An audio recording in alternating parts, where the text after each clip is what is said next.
오늘 우리에게 주시는 하나님의 말씀은 디모데전서 2장 8절에서 15절까지의 말씀입니다.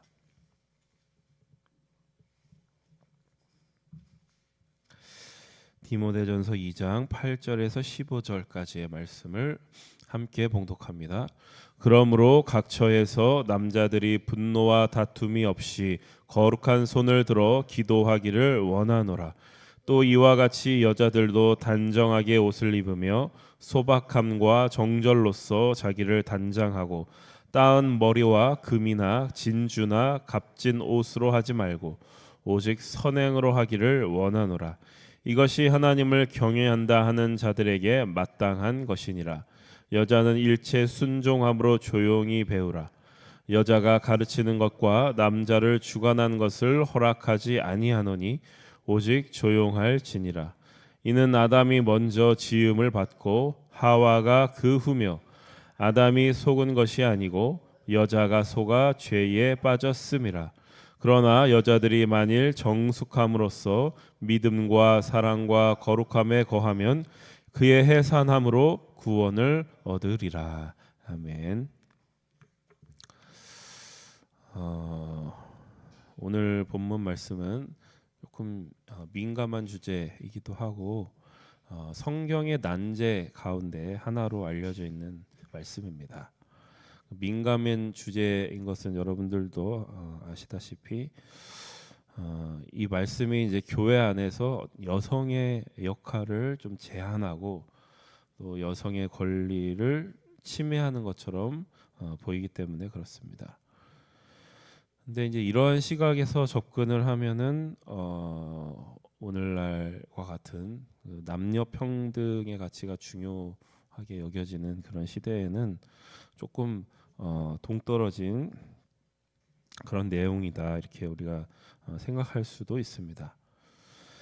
그렇다면 이제 오늘 본문이 남녀 평등의 그런 가치에 반하는 내용이냐라고 물으신다면 그렇게 말할 수는 없습니다.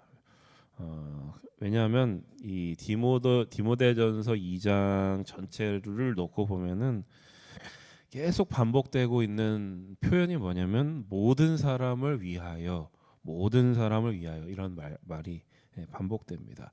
모든 사람을 위하여 기도하라. 그래서 이 모든 사람이라는 것은 교회를 박해하는 통치자였습니다. 처음에는. 근데 이 통치자가 교회를 굉장히 박해하는 통치자였기 때문에 무슨 말이냐면 원수까지도라는 말로 우리가 받아들이면 됩니다. 그리고 바울은 그 모든 사람을 위하여 기도해야 하는 근거로 예수님에 대해서 말씀하는데 예수님도 모든 사람을 위하여 자기를 대속물로 주셨다 이런 얘기를 합니다. 그래서 바울 자신도 모든 사람을 위하여 유대인뿐만이 아니라 이방인까지 자기가 이방인의 스승이 되어서 복음을 전하는 사도가 되었다. 그런 얘기를 하는 와중에 지금 오늘 이제 본문 말씀이 나오는 것입니다. 그래서 이제 모든 사람 위하여를 강조를 계속 하고 있는 와중에 지금 그 의미를 우리가 곱씹어 보면은 디모데전서가 원수까지도 기도하자고 하는데 평등의 가치를 무시한다 이렇게 말할 수는 없다라는 겁니다. 그럼 이제 반대로 그러면은 평등의 가치로 충분하냐? 평등의 가치로 충분하냐 했을 때 그렇게 말할 수도 없습니다. 그러니까 여기가 제가 말씀드리고자 하는 부분입니다. 그러니까 생각해 보시면은 우리가 평등이란 말을 참 많이 듣고 또 우리의 국가의 어떤 이념으로 삼지만 누구도 기독교의 가치를 평등이라고 말하는 사람은 없습니다. 그래서 이제 평등이 중요하지 않다는 게 아니라 평등이라는 가치가 기독교를 다 담아내기에는 충분하지 않은 개념이다. 이렇게 말씀드립니다. 그래서 기독교를 잘 담아낼 수 있는 단어는 평등보다는 사랑이라고 하는 단어에 가깝다. 그래서 기독교에서 말하는 건 굉장히 상식을 벗어난 얘기를 많이 합니다. 그래서 원수를 사랑하라고 그러고 우리를 핍박하는 통치자를 위해서도 기도해야 된다고 얘기를 합니다. 그러니까 또 예수님은 뭐냐면 자기를 대속물로 주었다. 자기를 대속물로 주었다. 죄가 없으신 분이 모든 사람을 위해서 자기를 대속물로 주셨다.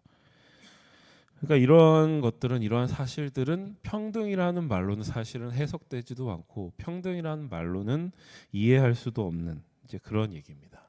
그래서 이런 본문이 나오면은 이 본문은 평등이라는 가치에 좀 위배가 되네 이렇게 생각하지 마시고 평등이라는 가치보다 더 나간다. 이렇게 한두 걸음 더 나간다라고 받아들이셔야 될 것입니다. 8절에서 12절까지 다시 한번 보겠습니다. 8절에서 12절 시작. 그러므로 각 처에서 남자들이 분노와 다툼이 없이 거룩한 손을 들어 기도하기를 원하노라. 또 이와 같이 여자들도 단정하게 옷을 입으며 소박함과 정절로서 자기를 단장하고 따은 머리와 금이나 진주나 값진 옷으로 하지 말고 오직 선행하기를 원하노라. 이것이 하나님을 경외한다 하는 자들에게 마땅한 것이니라. 여자는 일체 순종함으로 조용히 배우라. 여자가 가르치는 것과 남자를 주관하는 것을 허락하지 아니하노니 오직 조용할지니라. 아멘. 저도 남자이기 때문에 이 말씀을 문자적으로 자꾸 받아들이게 되는데 그렇게 하면 또 우리 여성분들이 들고 일어날 거기 때문에 그렇게 볼 수는 없고, 왜냐하면 오늘 말씀에 잘 보시면은 8절 말씀에 보면은 여자들에게만 요구하는 게 아닙니다. 남자도 분노와 다툼이 없이 거룩한 손으로 기도하기를 원하노라 이렇게 얘기를 합니다. 물론 이제 분량에 있어서는 차이가 많이 납니다. 분량에 있어서는 차이가 나는데 그 왜 그러냐면 이 성경이 바라보는 여성의 가치가 우리 세상에서 보는 가치와는 굉장히 다릅니다. 그래서 우리는 그 여자에 대한 어떤 선입견을 굉장히 부정적으로 평가를 합니다. 그래서 섬기고 뭔가를 막 좀 수동적으로 들어주고 이런 거를 굉장히 부정적으로 평가하는데, 성경에서 보면 오히려 여성의 그런 어떤 여성을 상징하는 가치가 하나님 나라에서는 굉장히 최고의 가치다. 섬기고 돕고 이런 가치가 굉장히 제일 최고의 가치로 치고 있기 때문에, 그래서 이 오늘 본문에서도 굉장한 많은 분량을 차지하고 있는 것입니다. 그러니까 분명한 것은 뭐냐면 여자에게만 더 많은 짐을 요구하는 것이 아니라 남자든 여자든지 서로의 짐을 져야 된다. 이런 얘기를 하고 있는 것입니다. 근데 이제 자꾸 왜 여자에게 이렇게 더 많은 책임을 요구하냐 이렇게 이게 글이 읽혀지면은 이거를 자꾸 우리가 평등의 관점에서 보기 때문에 그렇게 우리가 읽혀지는 것입니다. 근데 우리는 자꾸 어디로 돌아가야 되냐면 이전에 예수님의 얘기를 하거든요. 예수님은 자기를 우리를 위해서 대속물로 주셨다라는 얘기를 했습니다. 그러니까 예수님의 사랑은 평등의 관점으로 보면은 이해될 수가 없는 것이죠. 받아들일 수가 없는 것입니다. 그러니까 예수님이 모든 사람을 위해서 돌아가셨다는 것은 유대인처럼 이방인도 평등하게 하려고 돌아가신 게 아니라, 유대인들이 생각하는 이방인은 원수거든요. 원수.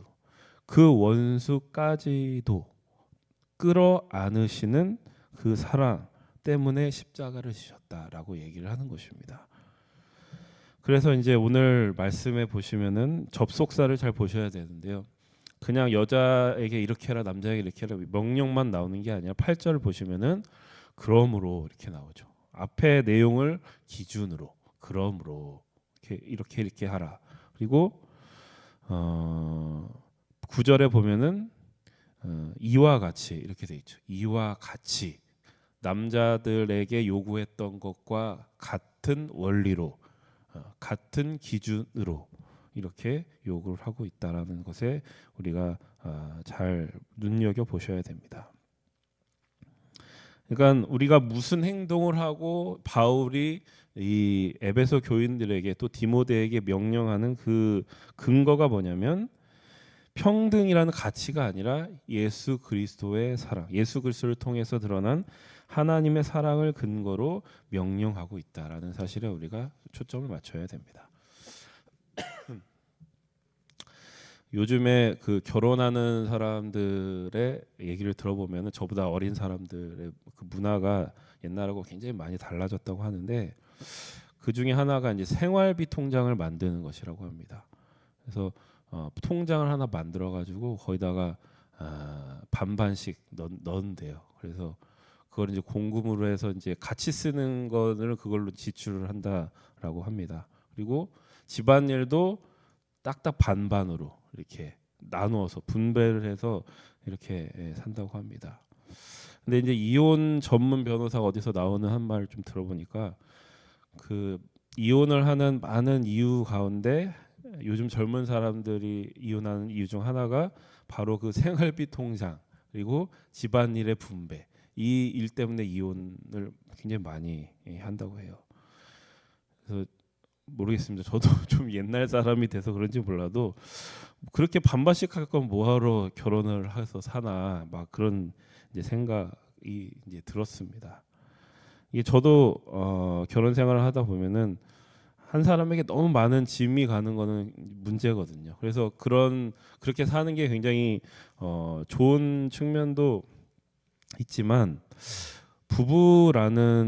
우리가 부부를 하는 이름으로 산다는 것 그리고 서로 사랑하는 사람으로 산다는 것은 평등하게 반반 이게 아니라 조금 더 서로의 짐을 나누어진다라는 생각으로 살아야 하는 것이 아닌가 이제 이런 생각을 하게 됐습니다.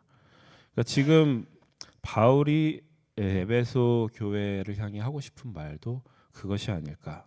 그러니까 뭐든지 공평하게 내 권리를 찾는 방식으로는 교회다운 공동체가 될 수 없다. 그러니까 교회라는 것은 무엇을 기준으로 하는 거냐면 예수 그리스도를 머리로 한다고 하거든요. 그리고 예수 그리스도의 사랑을 기초로 세워졌다. 그렇게 세워져 가는 공동체다라고 얘기합니다. 그러니까 서로가 서로의 짐을 지는 마음이 없고 또 상대방을 위해서 내가 조금 더 짐을 지고 또 때로는 그 사람을 위해서 내 자유를 좀 제한하는 이제 그러한 사랑이 없다면 교회는 이 에베소 교회의 지금 상황처럼 다른 교훈이 막 판을 치고 소모적인 논쟁이 일어나고 분열의 길로 갈 수밖에 없는 그런 상황이 될 수밖에 없다. 이렇게 얘기를 하는 것입니다. 13절에서 15절까지 말씀도 같이 한번 봉독합니다. 시작. 이는 아담이 먼저 지음을 받고 하와가 그 후며 아담이 속은 것도 아니고 여자가 속아 죄에 빠졌음이라. 그러나 여자들이 만일 정숙함으로 믿음과 사랑과 거룩함에 거하면 그의 해산함으로 구원을 얻으리라. 그래서 아담이 하와보다 먼저 지음을 받았기 때문에 여자가 남자보다 우월하다. 그렇게 얘기하는 게 아니라 또 아담이 아니라 하와가 먼저 속았기 때문에 남자보다 여자에게 더 책임이 있으니 여자가 더 책임을 져야 된다. 그런 얘기를 하는 게 사실 아닌데 굉장히 오해가 되는 그런 이제 내용입니다. 만약에 우리가 하와에게 더 큰 책임이 있다, 여자에게 더 큰 책임이 있다 이렇게 얘기를 이렇게 받아들인다면은 그 창세기에 나온 그러니까 창세기가 선악과를 따먹고 난 뒤 하나님이 찾아오셔서 물어봤을 때 아담은 하와에게 책임을 미루고 하와는 뱀에게 책임을 미루잖아요. 그게 이제 죄의 모습인데 그 죄의 모습을 반복하게 되는 것입니다. 그러니까 우리는 무엇에 주목해야 되냐면 하와가 아담의 갈비뼈로 만들어졌고 아담은 하와에게 돕는 배필로서 창조주였다는 것이 창세기의 굉장히 중요한 메시지라는 것을 우리가 명심해야 될 것입니다. 그러니까 하와가 아담의 갈비뼈로 만들어졌다는 것은 하와가 아담보다 열등하다는 게 아니라 무슨 말이냐면 서로 떼어낼 수 없는 긴밀한 관계라는 의미입니다. 그리고 돕는 배필이라는 것은 여자가 남자의 항상 조력하는 역할, 서브하는 역할만 해야 된다는 게 아니라 서로 도와야 되는 그런 역할이다. 왜냐하면은 아담과 하와라는 게 성별의 의미만 있지가 않거든요. 아담의 원래 뜻은 인류, 인간, 모든 인간을 뜻하는 것이고 흙이라는 뜻을 가져서 피조물이라는 뜻이 있습니다. 그러니까 아담과 하와가 분명히 생물학적인 남성과 여성을 얘기하는 것이기도 하지만 그것 가지고는 다 해석이 안 되고 굉장히 풍성한 의미가 있는데 뭐냐면 사람과 사람과의 관계를 얘기하는 겁니다. 그러니까 사람이 남성이라는 사람과 여성이라는 사람이 있는 게 아니라 성경에서는 어떻게 보고 있냐면 남성과 여성의 관계, 이게 사람이라고 보고 있거든요. 이 관계성을 인간의 본질이라고 보고 있습니다. 그렇기 때문에 우리는 남성과 여성, 생물학적인 남성과 여성의 이야기로만 이 이야기를 볼 수가 없다. 그래서 인간과 인간의 관계, 그리고 그 관계가 바로 인간의 본질이라는 해석으로 우리가 본다면 이 이야기를 좀 더 다르게 볼 수 있다는 겁니다. 그러니까 성별의 차이를 무시하자는 게 아니라 이 아담과 하와 얘기를 우리가 좀 더 풍성하게 볼 수 있다. 사실 우리가 남자로 태어나고 싶어서 남자로 태어난 사람도 없고 여자로 태어나고 싶어서 여자로 태어난 사람도 없습니다. 근데 그것을 우리가 바꿀 수 없지만 그것이 사실은 우리의 부르심이라는 겁니다. 우리의 분량이고 우리의 몫이라는 것입니다. 그 몫을 받아들이고 또 상대방을 채워주려고 하는 것이, 돕는 배필로서 살아가는 것이 하나님이 우리를 창조하신 그 목적이다라는 겁니다. 남자는 남자로서의 한계, 여자는 여자로서의 한계, 그것을 인정하고 또 서로를 돕는 존재가 될 때 바로 하나님이 창조하신 목적과 의도에 합당한 인간으로 우리가 완성되어 가는 것입니다. 그러니까 이런 남성과 여성, 아담과 하와의 관계를 우리가 생각함으로써 이 교회의 관계가 어떻게 되어야 될 것인가, 우리가 서로가 서로를 어떻게 보아야 될 것인가를 우리에게 가르치는 말씀입니다. 여러분, 오늘도 여러분을 돕는 배필로 부르셨습니다. 남자와 여자로 여러분을 부르셨습니다. 그 하나님의 뜻을 생각하며 우리가 기반하고 있는 것이 평등이라는 가치보다 더 큰 예수 그리스도의 사랑이라는 기반 위에서 우리가 서 있다라는 사실을 기억하시며 더 그리스도의 사랑 안에서 성숙해지시는 여러분들이 되시기를 주님의 이름으로 축복합니다. 기도하겠습니다. 하나님 아버지, 감사합니다. 오늘도 새로운 하루를 주시고 말씀으로 저희를 가르쳐 주시니 감사드립니다. 주님, 저희를 이 교회로 부르시고 또 그리스도의 사랑, 자기를 대속물로 주시기까지 우리를 사랑하신 그 사랑의 가치 위에 우리를 세우심에 감사드립니다. 우리는 홀로 살 수 없고 서로가 서로를 돕지 않으면 살 수 없는 의존적인 존재입니다. 주님, 저희들의 정체성을 다시 기억하며 하나님의 뜻과 목적에 합당한 오늘도 하루가 될 수 있도록 주님 인도하여 주시옵소서. 예수님의 이름으로 기도드립니다. 아멘. 합심해서 기도하겠습니다. 성령의 능력으로 하나님 나라를 증언하고 살아내게 하소서. 하나님의 말씀이 기준이 되게 하소서. 질병, 전쟁, 자연재해, 가난, 억압으로 고통당하는 사람들을 치유하여 주소서. 거룩한 습관을 형성하여 균형 있는 성장을 이루게 하소서. 다음 세대에게 하나님 나라 복음을 전수하게 하소서. 창조 질서 회복을 위해 힘쓰게 하소서. 이 기도 제목 가지고 함께 합심하여 기도하겠습니다. 하나님 감사합니다.